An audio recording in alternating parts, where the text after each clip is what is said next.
Bonjour à tous, bienvenue sur la nouvelle chaîne JP Sport et je tenais en introduction à remercier Pascal qui nous a accepté ce soir dans sa salle pour tourner cette vidéo de musculation sur les squats. Alors, les squats, donc, c'est un des mouvements rois de la musculation, au même titre que le développé couché et le soulevé de terre. Et ce soir, donc, on va passer en revue le squat dans 4 mouvements pour le découvrir dans son intégralité.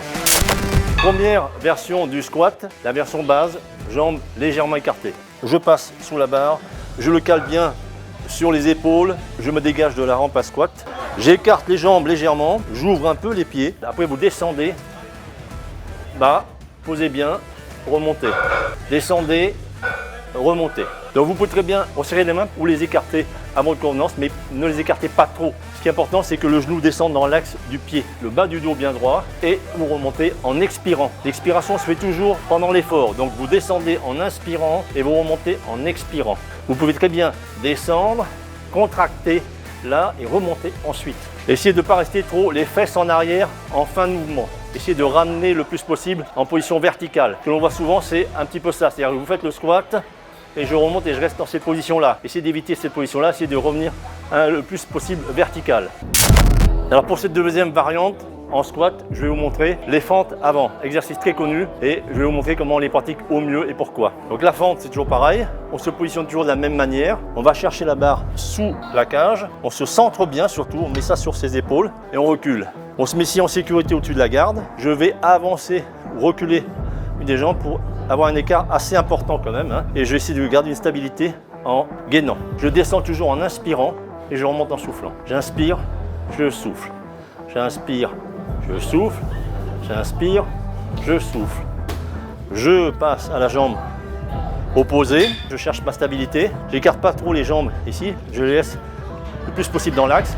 Je descends, j'expire. Je descends en inspirant, j'expire en montant. N'allez pas vous détruire le genou. Descendez, remontez.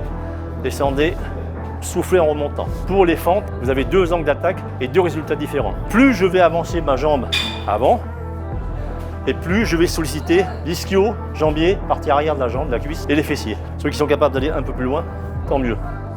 Voilà. Si je veux travailler plus la partie frontale de la jambe avant, les quadriceps, je vais réduire cet écartement et je vais aller chercher sur l'avant de la cuisse pour repousser vers l'arrière. Je descends vers l'avant, je repousse vers l'arrière. Voilà les 2 variantes. Une pour travailler plus la partie postérieure de la jambe et une pour travailler la partie frontale de la jambe. Les ischio-jambiers, les quadriceps. Alors maintenant, on va parler d'un autre mouvement squat qui est rarement pratiqué et qui permet de travailler plus la partie interne des jambes, les adducteurs. Je vais chercher ma barre, je passe sous la barre, je positionne mes mains au mieux, je centre bien ma barre, je vais ouvrir à 45 les pieds et les cuisses et je descends et je remonte. Je descends et je remonte.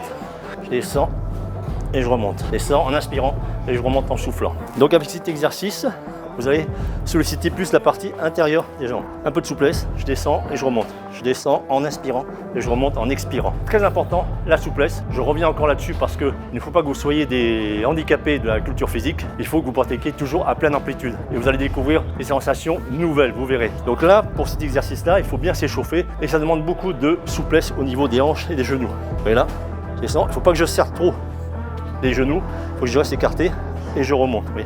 Écarté et je remonte. Il faut que vous pratiquiez à vide. Une fois que vous maîtrisez l'exercice, pratiquez-le avec des charges, mais toujours des charges que vous maîtrisez. Pour aujourd'hui, la dernière version de squat présentée sera celle qui permettra de travailler les abducteurs en priorité. Ceux qui cherchent dans d'autres sports des appuis latéraux très importants. Je pense par exemple au rugbyman ou au tennisman. Je recule un peu plus loin et là je vais envoyer ma jambe à droite pour commencer à 45 degrés en avant. Si je peux, je la maintiens parallèle à la jambe gauche. Si je ne peux pas, j'ouvre un peu. Je vais descendre, chercher l'appui sur cette jambe là et repousser vers le milieu du squat, vers le centre de votre position. Donc je descends, je répulse en expirant toujours. Je descends, je répulse, je descends, je répulse. En soufflant, toujours la répulsion. Hein. Maintenant, je vais passer à la jambe gauche et chercher à 45. Je descends, je remonte. Essayez de garder le corps bien droit. J'inspire en descendant, je remonte en soufflant. J'inspire, je remonte en soufflant.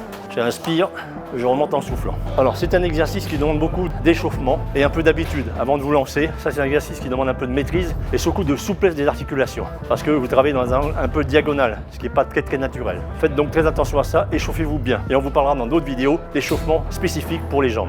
Continuez à nous suivre comme certains de nos abonnés et puis vous apprendrez tout sur la musculation. Likez, faites des commentaires et abonnez-vous. Wow.